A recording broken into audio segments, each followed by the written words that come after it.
La ilaha illallah Muhammadun Rasulullah. Baik, bismillahirrahmanirrahim.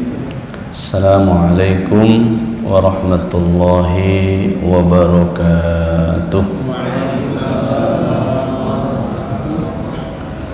Alhamdulillah, salatu wassalamu ala sayyidi rasulillah sallallahu alaihi wasallam.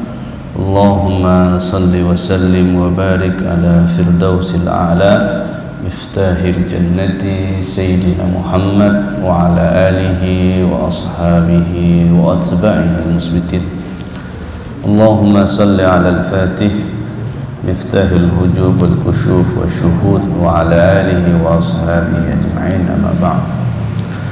Alhamdulillah, puji syukur kepada Allah Subhanahu wa taala atas segala rahmat, nikmat dan karunia yang Allah berikan kepada kita semua. Malam ini Allah kembali izinkan kita berkumpul bersama-sama di rumah Allah ini dalam rangka saling berbagi, bertalabul ilm. Salam dan salam kepada Sayyidina Nabi sallallahu alaihi wasallam. Allahumma salli ala Sayyidina Muhammad wa ala alihi wa ashabihi ajma'in.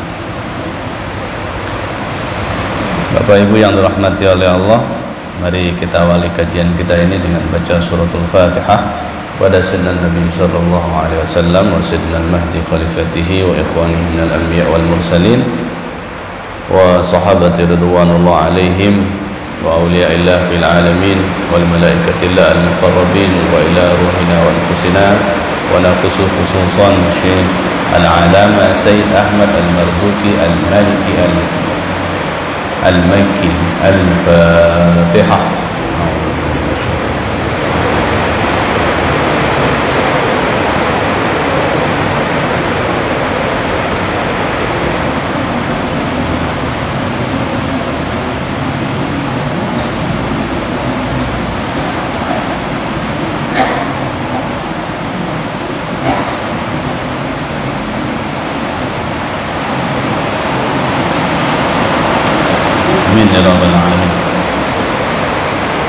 Ini kayaknya saya nggak ngelihat orang di sini. Pak, boleh nggak kita merapat di tengah ini aja? Biar matanya nggak ke sana gitu. Merapat aja Pak, nggak apa-apa kita di sini nih. Supaya satu arah saja. Lagian tambah hujan kan? Alhamdulillah. Biar sama-sama kita merapat aja. Oke. Baik, Bapak Ibu yang dirahmati oleh Allah, kemarin kita sudah bahas beberapa tema, diantaranya ada al-qidam, ada baqa, ada mukhalafatul hawadis, yang itu termasuk dalam kategori sifat salbiyah. Sifat salbiyah itu tidak dimiliki kecuali hanya Allah saja. Jadi tidak ada bagi makhluk lain. Itu hanya Allah saja. Selain yang salbiyah ini, itu Allah pinjamkan kepada makhluknya. Yang tidak Allah pinjamkan kepada makhluknya sifat salbiyah ini. Yang pertama qidam, Allah itu terdahulu. Kalau kita hadis, kita baru. Kemudian Allah itu baqa, kita fana.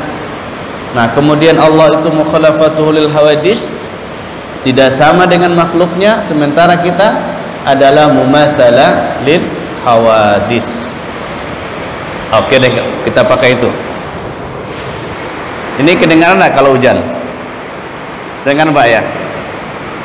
Ya, kita sekarang itu sampai di sifat salbiyah ya.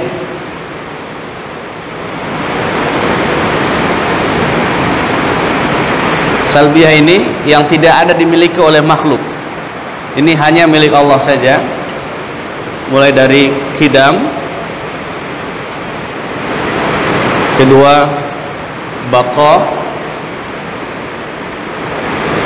ketiga mukhalafatuhu lil hawadis,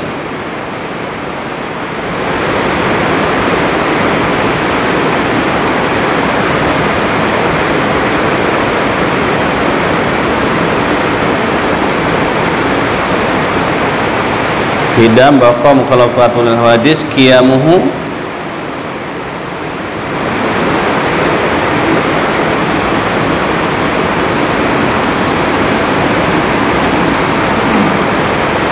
binafsihi, kemudian wahdaniyah.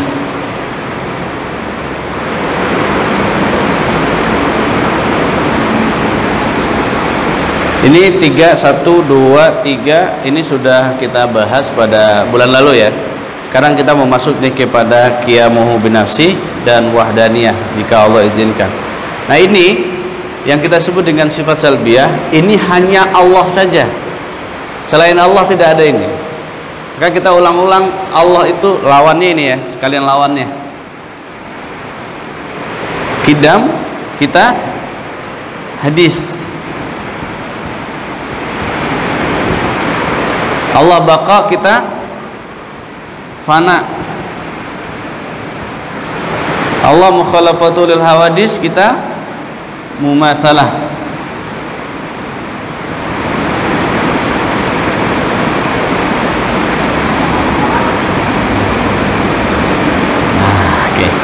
Itu baru di situ tuh. Kalau qiyamu nafsihi kita apa namanya? Kita butuh kepada tempat. Oke, ini yang kita mau bahas malam ini. Insyaallah ya. Ini gambarannya.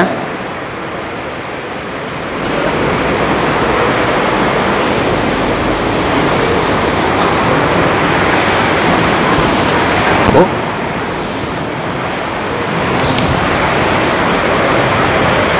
Baik, bismillahirrahmanirrahim. Kita baca dulu supaya kita ambil berkah juga dari kitab ini. Yang keempat, sifat dari sifat yang 20 itu, yang keempatnya yang kelima ya, qiyamuhu binafsihi. Apa yang dimaksud dengan qiyamuhu binafsihi itu? Wa huwa admu ihtiyajihi ila makanin yaqumu fihi aw mahalin yahillu fihi aw mujidin yujiduhu bal huwa ghaniyun an jami'i ma siwahu. Qiyamuhu binafsih itu adalah Allah itu tidak butuh kepada tempat untuk dia berdiri. Makan itu tempat ya, atau disebut juga dengan mahal, atau bahasanya au mahalin yahillu fihi. Allah itu tidak butuh tempat. Kalau kita gimana? Butuh tempat tak? Butuh tempat. Kita bisa berdiri sendiri, atau kita bisa duduk sendiri. Saya ada cerita Pak Bu, cerita saya sendiri. Waktu itu masih S1, masih asik-asiknya berpikir sedikit nakal. Lalu saya katakan bahwa saya juga bisa berdiri sendiri. Saya bilang begitu. Lalu saya bertemu dengan Ustadz yang mengajar di pondok. Lalu saya bilang, Ustadz, saya itu juga qiyamuhu binafsi Ustaz. Lalu Ustaz itu tersenyum mendengarkan kalam saya. Artinya apa qiyamuhu binafsi katanya? Ya kita terjemahinlah artinya itu. Berdiri dengan sendirinya. Dan dalam pikiran kita berdiri sendirinya itu gimana? Kalau Bapak berdiri sendiri pahamnya gimana? Berdiri kan? Oh begitu ya katanya, kata Ustadz itu. Ustadz ini ngajar kitab Tauhid. Dia ngajar Dusuki. Lalu dia bilang ke saya begini, kita lagi duduk-duduk cerita, Ustadz, saya itu sama, saya juga bisa berdiri sendiri. Oke. Dia tanya begini, benar bisa berdiri sendiri? Iya Ustadz. Coba berdiri. Coba berdiri, saya berdiri begini nih. Berdiri. Lalu Ustadznya senyum. Oh bisa ya berdiri sendiri? Iya. Duduk sendiri bisa? Bisa. Duduk kan? Kita ambil kursi, duduk. Lalu dia tersenyum. Dia tersenyum kepada saya. Pertanyaannya apa berikutnya? Dia nanyanya pakai bahasa Minang, Pak. Jadi sekalian kita pakai tafsir Minangkabau ya. Istilah kita namanya kalau gunakan tafsir bahasa Minang itu menggunakan tafsir Minangkabau. Apa bahasa Ustadz itu ke saya? Dima duduk di mataga. Di mana duduk dan di mana berdiri. Lalu kita dengan PD-nya tadi mengatakan, nih saya berdiri di sini, ini saya duduk di sini, saya tak butuh bantuan orang. Bantuan orang yang nggak butuh kita, nggak butuh bantuan orang. Saya bisa berdiri sendiri, saya duduk sendiri. Lalu Ustadz itu tersenyum lagi. Tersenyum lagi Ustadz itu. Oh begitu. Terus tuh berdirinya di mana tuh? Dicandain kita. Coba jangan berdiri di situ. Jangan duduk di situ. Oh kita polos mendengarnya. Kita ganti posisi berdiri. Kita ganti juga posisi duduk. Dia senyum lagi ke saya. Senyum lagi dia. Muncul lagi pertanyaan yang tadi. Di mana berdiri, di mana duduk. Lalu beliau jelaskan ke saya. Dia panggil, Ananda, bukan begitu yang dimaksud dengan qiyamu binafsi. Bukan kita bisa berdiri begitu, dan bukan juga kita bisa duduk sendiri. Tidak begitu. Itu berdiri butuh tempat enggak? Terdiam kita kan? Itu duduk butuh tempat enggak? Sekarang begini, kalau kamu benar mengatakan bisa berdiri sendiri, coba kursi itu hilangin, dan tanah tempat berpijak itu dihilangkan juga. Nah baru di situ kita terdiam. Kita terdiam. Ternyata yang dituju dengan kalam qiyamuhu binafsihi itu admu ihtiyajihi ila makanin.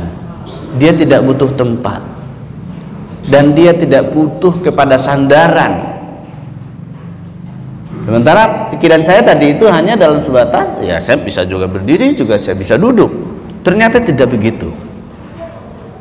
Maka disinilah saya diajarkan ketika itu.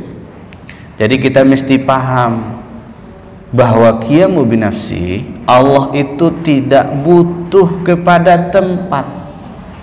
Kalau kita ini semuanya masih butuh kepada tempat. Karena kita masih butuh kepada tempat, masih butuh kepada ruang dan waktu, itulah sebabnya kita disebut dengan makhluk.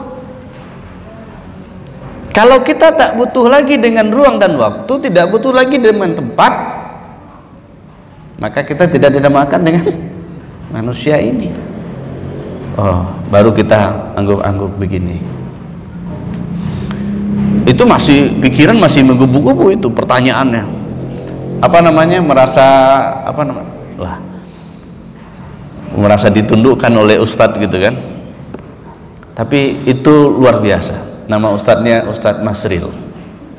Beliau orang Lasi, dekat kampungnya Pak Abu tuh, di atas dikit. Nah lalu dia katakan begitu, Allah itu tidak butuh kepada tempat untuk dia berdiri itu, ila makanin yakumu fihi. Kalau kita ini tempat, makan itu atau mahal itu artinya sama-sama tempat, lalu sama-sama membutuhkan sesuatu. Nah itu Allah tidak butuh kepada itu. Kalau kita apapun namanya, tempatnya, dimanapun kita, pasti kita butuh kepada tempat itu. Nah itulah yang menjadi pembeda kita itu dengan Allah. Kalau Allah itu qiyamu binafsihi, berdiri dengan sendirinya. Kalau kita tidak bisa kita berdiri dengan sendirinya. Dan kita butuh kepada tempat. Lalu dikatakan bal huwa ghaniyun an jami'i ma siwahu. Allah itu maha kaya dari segala sesuatu yang selain dia. Artinya apa? Allah itu dia tidak butuh bantuan. Poinnya di situ. Allah tidak butuh bantuan. Kalau kita semuanya masih butuh bantuan, apapun itu.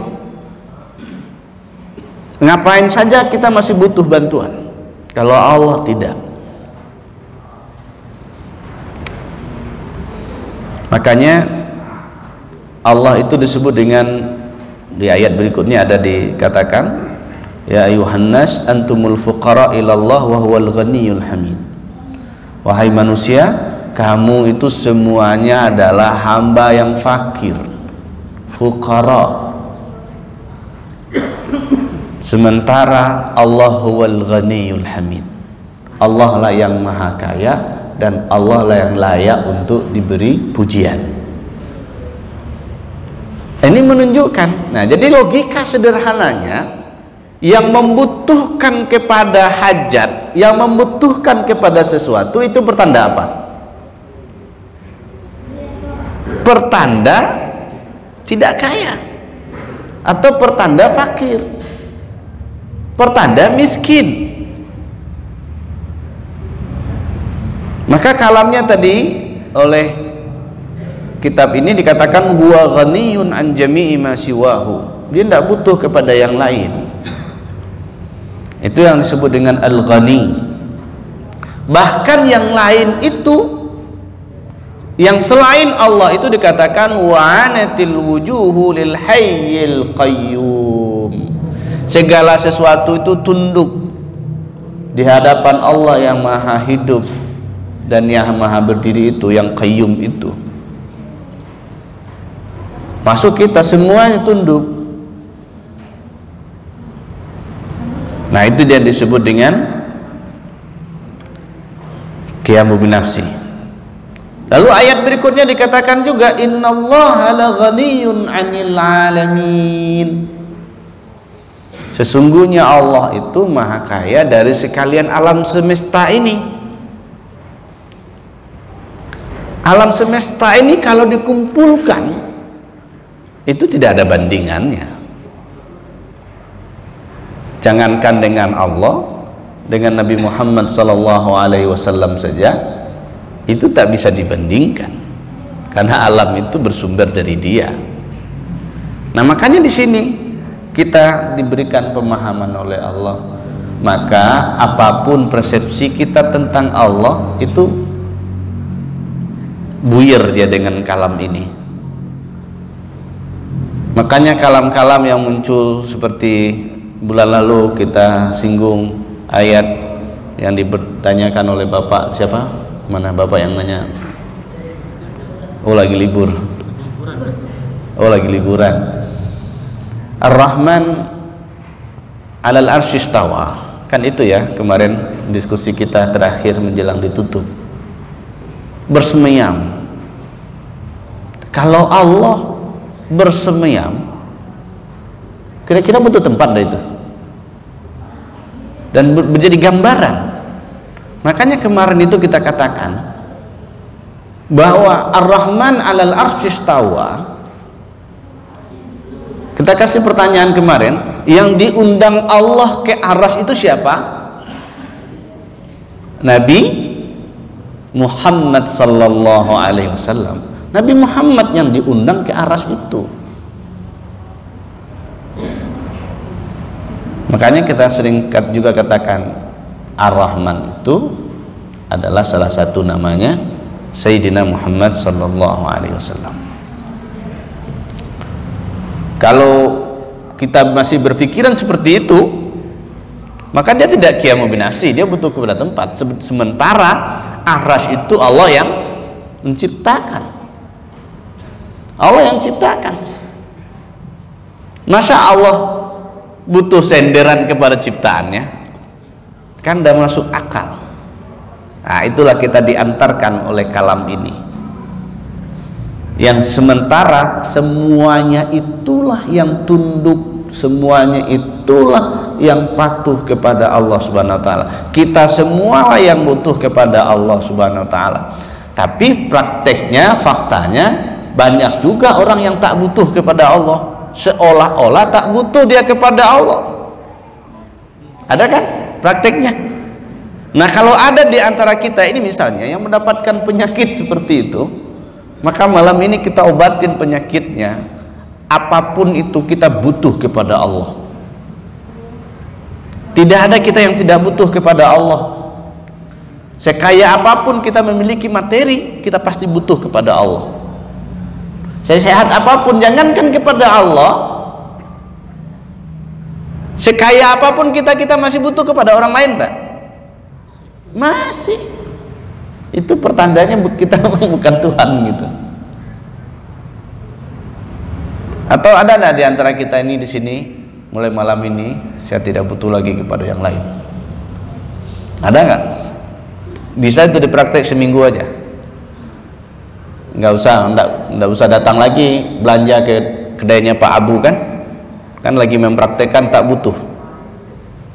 Jangan makan lagi, jangan pakai baju nih. Ini baju kan buat orang semua ini, ya kan? Ini untuk menunjukkan kita butuh semua sama orang.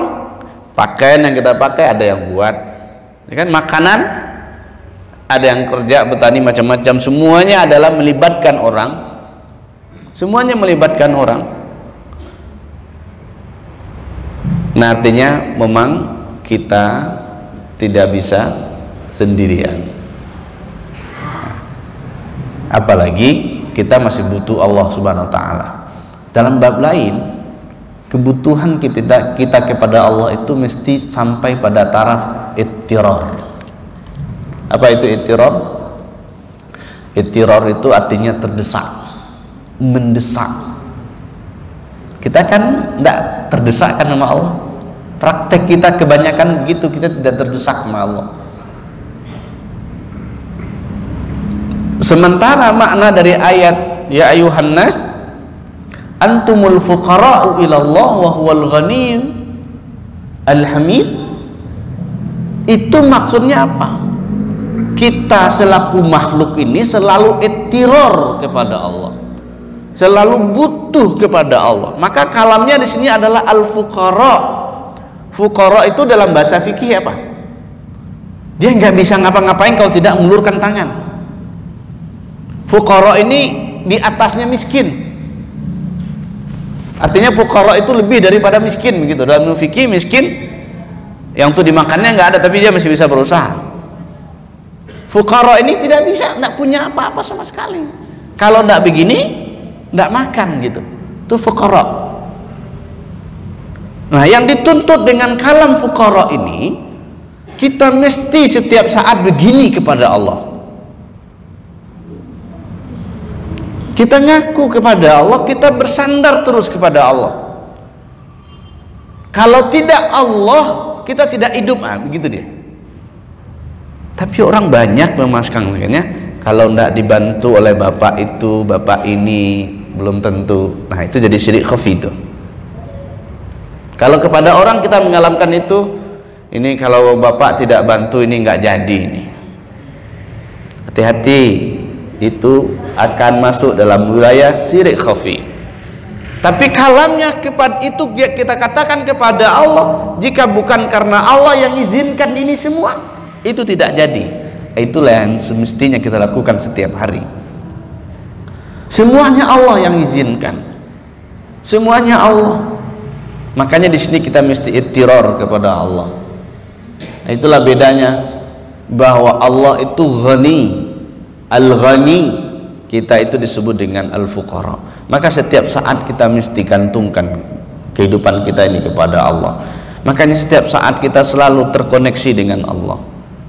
Fakir itu dia selalu terkoneksi, tangannya selalu gini gitu. Dia mintanya hanya sama Allah aja, tidak minta kepada selain Allah. Itu penjabaran dari antumul fuqara ilallah. Dalam pandangan sufistik, kalam al-fuqara itu,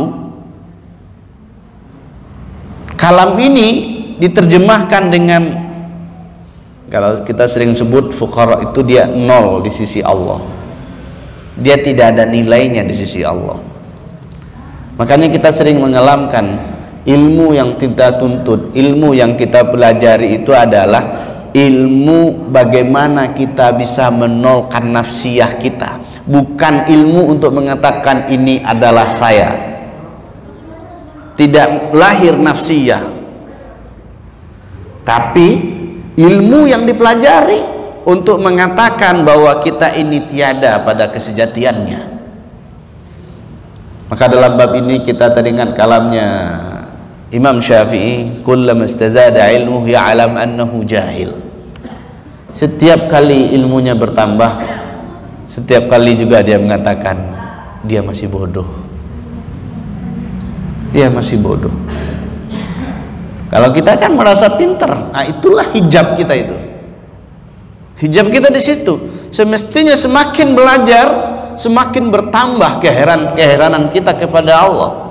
Inilah rahasianya Syekh Muhammad Abdul Karim Sammani Al-Madani. Setiap kali dia bermakrifat kepada Allah, dia berdoa, Rabbi zidni fika tahayyura. Ya Allah, tambahkan kepadaku selalu terheran kepadamu.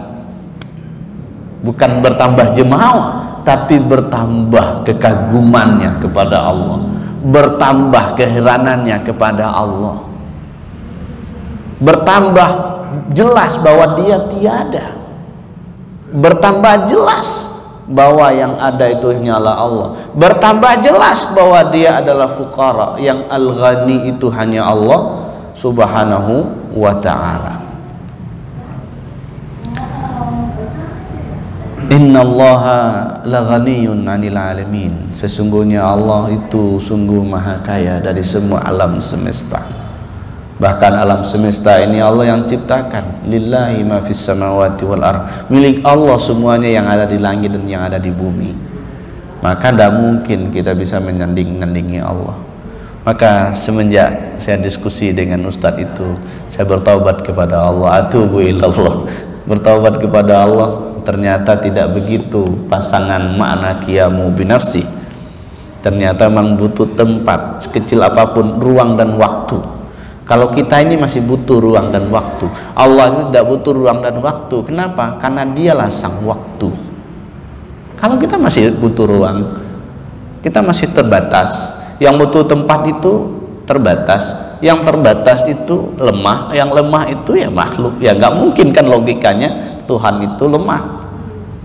Oke. Itu yang qiyamuhu binafsi. Lalu berikutnya wahdaniyah Esa. Apa itu disebut dengan wahdaniyah? Wahdaniyah itu adalah huwa adamu ta'addudi fi dzatihi ta'ala wa sifatihi wa af'alihi. Wahdaniyah itu adalah Esa. Allah itu tidak berbilang. Ini wahdaniyah itu Esa artinya tidak berbilang. Jadi bukan wahid, isnan, salasah, bukan 1, 2 dan 3. Maka kata wahdaniyah itu dikatakan Allah itu tidak berbilang. Tidak berbilangnya di mana? Zat Allah itu tidak berbilang, sifatnya juga tidak berbilang, af'alnya juga tidak berbilang. Kalau kita berbilang, coba kita, zat kita ada berapa unsur yang ada dalam diri kita? Jika kita lihat dalam sisi ada api, angin, udara, tanah, itu kan semuanya ada pada unsur-unsur. Masuk dia dalam bab anasir. Bab anasir. Sifat kita macam-macam, perbuatan kita juga macam-macam. Apa maknanya? Makna dari kata zatnya itu Esa, maknanya apa? Wahdatu dzati maknaha anna dzatahu laysat muraqabatan min ajza'in wa laysa fil khalqi dzatun kadzatihi. Zat Allah Ta'ala itu tidak tersusun dari beberapa ajza. Ajza itu bagian-bagian. Kalau tadi kita disebut dengan anasir tadi itu kita dari apa? Ada tanah, ada air, ada unsur tanahnya, ada unsur airnya, ada unsur apinya, ada unsur anginnya. Itu disebut dengan anasir. Kalau Allah tidak seperti itu, zat Allah itu tidak seperti itu, tidak terdiri dari anasir-anasir, tidak tersusun-susun dia.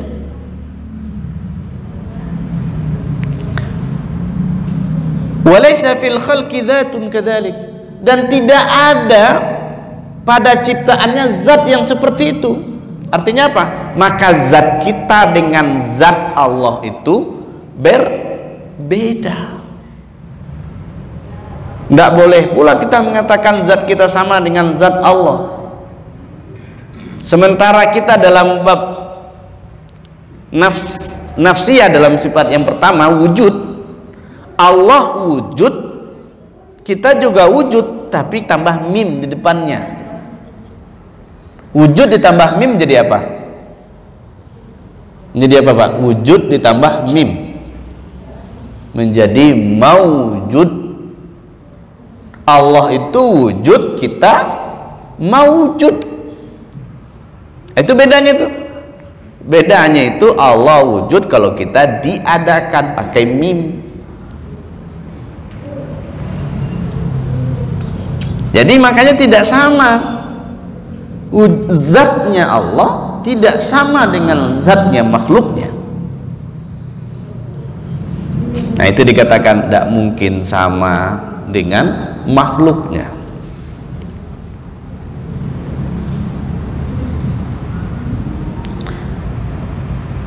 Yang kedua penjelasan, wa wahdatus sifati ma'naha annahu laisa li ahadin sifatun tushbihu sifatan min sifatihi wa laysat sifatuhu muta'addidatan min jinsin wahid ka qudratain au iradatain. Yang kedua, esa pada sifatnya maknanya apa? Laisa li ahadin, tidak ada bagi seorang pun, bagi siapapun yang memiliki sifat yang sama dengannya, atau sifat Allah itu tidak sama dengan sifat makhluknya. Sifatun min sifatihi. Dan sifat Allah itu juga tidak terbilang, tidak tergabung dia dalam satu jenis. Seperti tadi yang disebut dua kudrat dan dua iradat. Artinya apa? Juga tidak bisa digambarkan.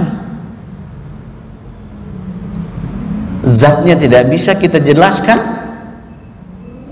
Kalau dijelaskan apapun persepsimu tentang Allah, Allah maha kaya dari itu. Allah maha kaya dari itu. Maka tak boleh Allah itu diserupakan sebagaimana dilakukan oleh kelompok mujassimah dan musyabbihah. Mujassimah dan musyabbihah itu mengalamkan Allah itu sama. Termasuk tadi dalam kalam Ar-Rahman ala arsyistawa itu hanya kelompok-kelompok mujassimah, kelompok-kelompok musyabbihah yang mengatakan hal-hal seperti itu. Jadi sifat Allah tidak diserupai, tak sama.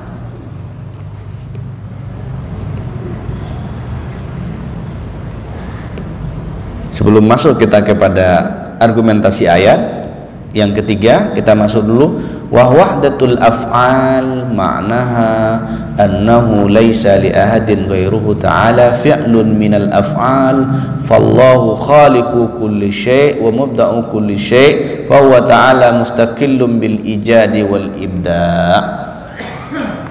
Allah itu af'alnya itu esa. Maksudnya apa? Yang tidak dimiliki oleh siapapun, tidak dimiliki, hanya Allah saja yang mempunyai af'al itu. Maka Allah itu dikatakan khaliqu kulli syai'. Allah lah yang menciptakan segala sesuatu. Allah yang membikin segala sesuatu itu. Maka Allah juga tidak butuh kepada sesuatu. Makanya jika Allah bikin alam, butuh tidak Allah bantuan yang lain? Allah tak butuh bantuan. Ini bicara bab af'al. Dibandingkan dengan tukang bikin meja ini, dia butuh bantuan yang lain nggak? Dia butuh bantuan yang lain. Kalau Allah dalam perbuatannya dia tidak butuh bantuan yang lain. Makanya tidak ada dalam catatan sejarah historis itu, baik secara historiskal wahyu itu, tidak ada kita menemukan dalil bahwa Allah itu dibantu membuat langit bumi ini oleh malaikat. Ada nggak? Nggak ada kan, kita dapat mendengar? Atau Bapak ada dengar? Boleh kasih tahu kita? Tidak. Allah itu berbuat dengan sendirinya, dia tidak butuh bantuan. Nggak ada bantuan. Kalau kita kan sedikit-sedikit perlu bantuan. Nah, inilah yang dikatakan oleh ayat Allah. Subhanahu huwal wahidul qahhar. Maha suci Allah, dialah yang esa dan dia yang maha perkasa.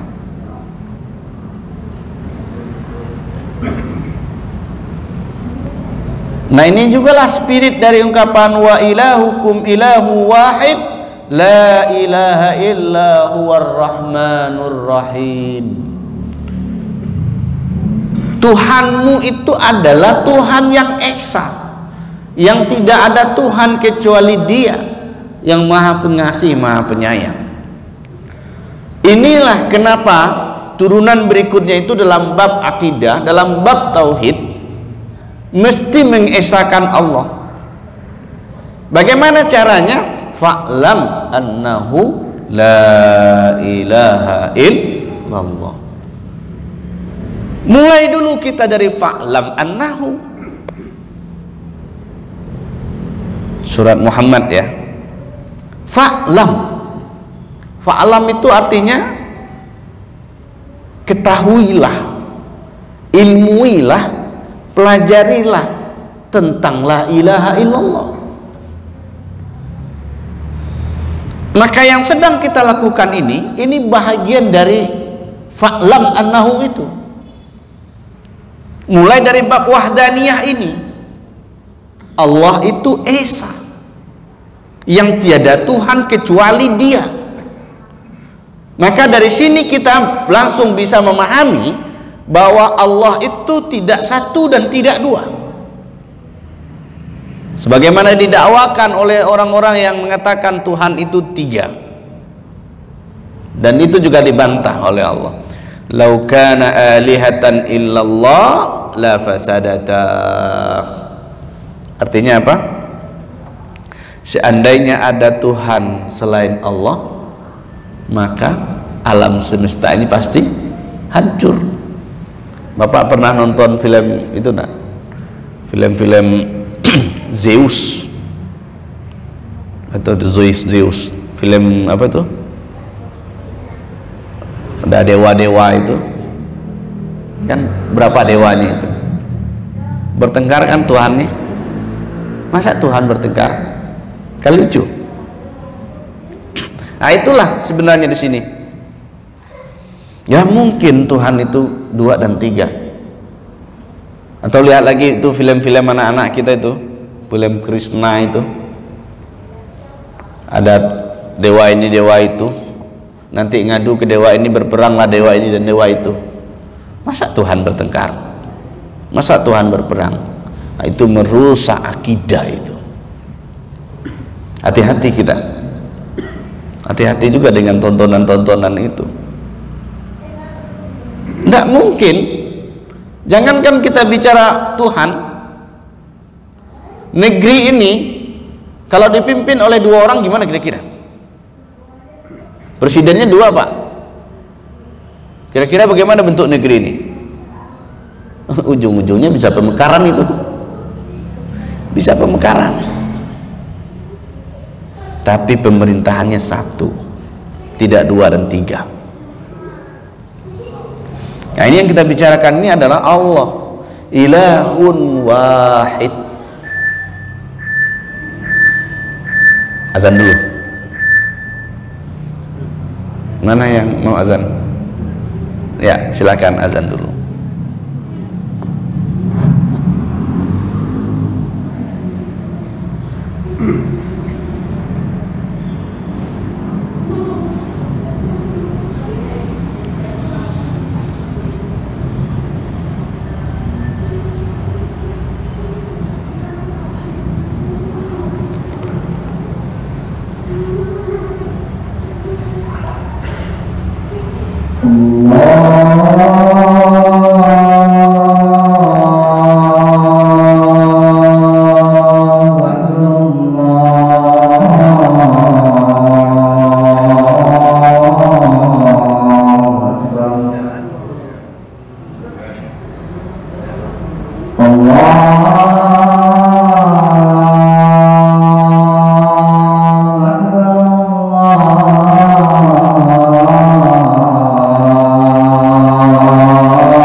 Oke, langsung ada pertanyaan atau gimana?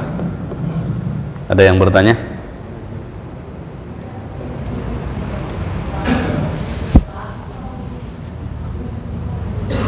Lanjut. Baik. Kita masih pada mengatakan bahwa Allah itu Esa, bahwa ini adalah implementasi dari ayat fa'lam annahu, maka belajarlah. Lalu setelah tadi ayat wa ilahukum ilahu wahid la ilaha illa huwar rahmanur rahim, ini kita tegaskan lagi bahwa Allah itu hanya Esa, yang tidak ada Tuhan kecuali Dia. Dialah yang Maha Pengasih, Dialah yang Maha Penyayang. Lalu berikutnya dilanjutkan dengan ayat, ini dalil-dalilnya. Kul huwallahu ahad. Itu artinya apa, Pak? Katakanlah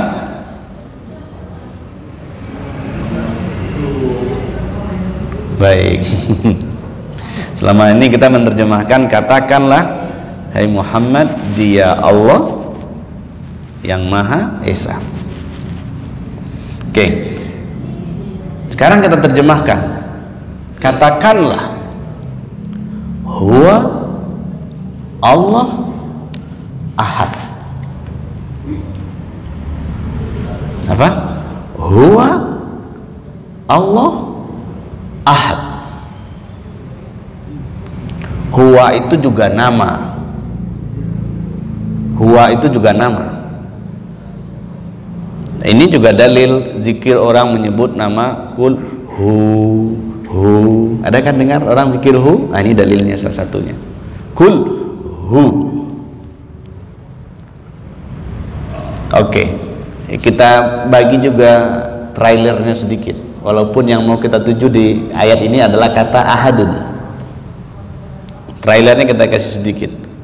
Lalu kalau hu itu adalah nama, termasuk dalam kategori nama apa dia?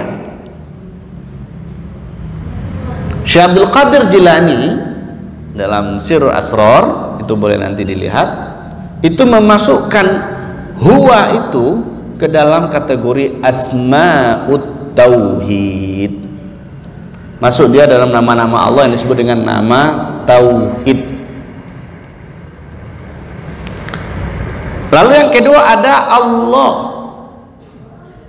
Allah itu disebut dengan asma atau ismut ta'rif. Apa artinya ismut ta'rif? Nama pengenalan. Dalilnya apa? Innani anallah la ilaha illa ana fa'budini aqimis salata li dzikri. Innani anallah, itu kata Allah, sesungguhnya aku adalah Allah. Inilah Allah memperkenalkan diri kepada Nabi Musa alaihissalatu wassalam, disebut dengan nama ta'rif. Jadi Allah itu ada beberapa penyebutan. Satu tadi nama ta'rif, yang kedua disebut dengan ismul jalalah atau disebut juga dengan lafzul jalalah, dan yang ketiga ada juga orang menyebutnya dengan istilah ismu zat, nama zat itu Allah. Oke. Dan yang ketiga ahad. Ahad itu disebut dengan apa? Nama apa itu ahad? Ahad itu disebut dengan ismu zat, nama zat. Inilah zikirnya Sayyidina Bilal, inilah zikirnya Siti Masitoh. Oke Pak, makasih Pak. Ahad, ahad, kan itu masih ingat kalau kita baca sejarah Sayyidina Bilal disiksa oleh majikannya, dihimpit dengan batu, kalamnya apa? Ahad. Ahad. Itu kalau orang debus itu ya, itu zikir ahad itu lebih daripada debus itu. Walaupun kelihatannya Sayyidina Bilal itu berdarah-darah, tapi dia tidak merasa sakit apa-apa karena dia bersama dengan sang ahad.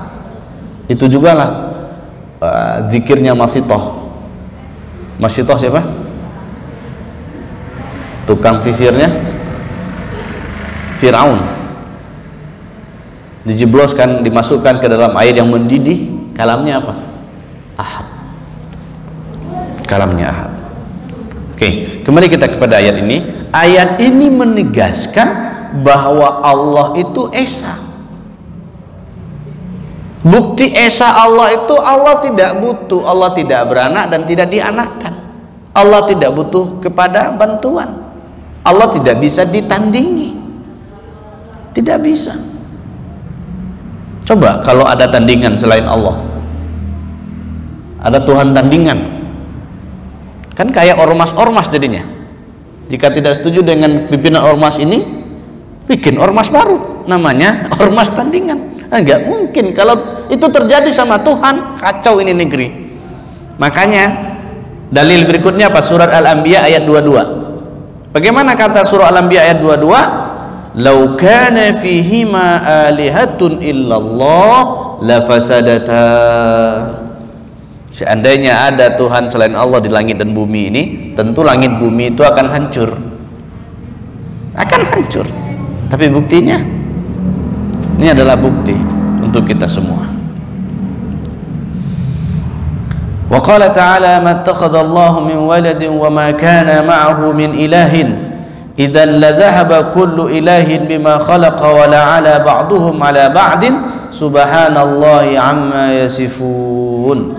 Allah itu tidak mungkin mengangkat anak juga, dan Allah juga tidak mungkin membawa sesuatu yang bersamanya.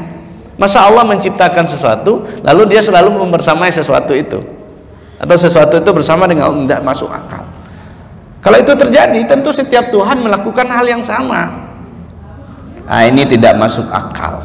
Tidak boleh kita katakan begitu kepada Allah Subhanahu wa ta'ala.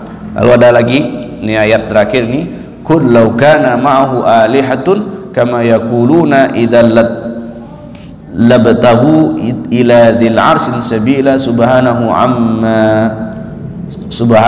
wa ta'ala amma yaqulu 'uluwan kabira.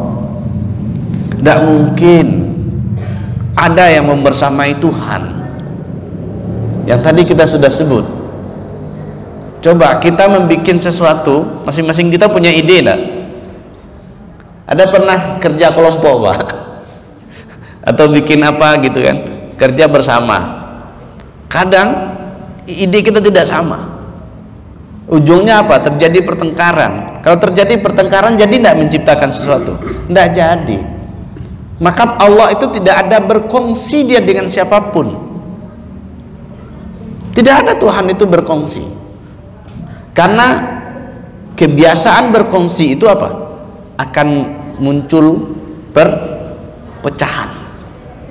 Nah, inilah kita kembali kepada pembahasan kita ini. Allah itu adalah wahdaniyah. Allah itu esa dari semua hal, dari segala hal, dari segala aspek. Untuk itu alhamdulillah kita dapat dua pembahasan pada malam ini, qiyamuhu binafsi dan wahdaniyah. Semoga kita semua menjadi hamba-hamba yang selalu dapat belajar, bermakrifat kepada Allah Subhanahu wa taala. Wa sallallahu ala sayyidina Muhammad. Assalamualaikum warahmatullahi wabarakatuh.